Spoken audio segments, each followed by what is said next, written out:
Welcome to Arc-Zone. Today we're going to talk about rod guards and rod guard pros. A couple things you need to know.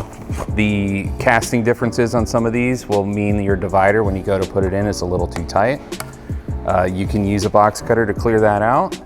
In-house, I prefer to use a deburring tool because I'm a machinist and I like to cheat.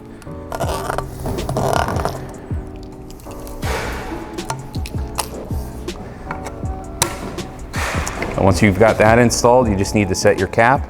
You're gonna line up your bumps with the indents on the top. Some are tighter than others, but pretty consistent.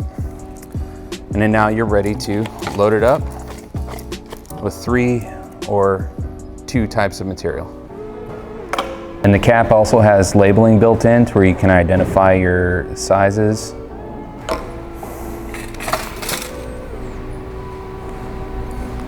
The date you did it, so we are in August.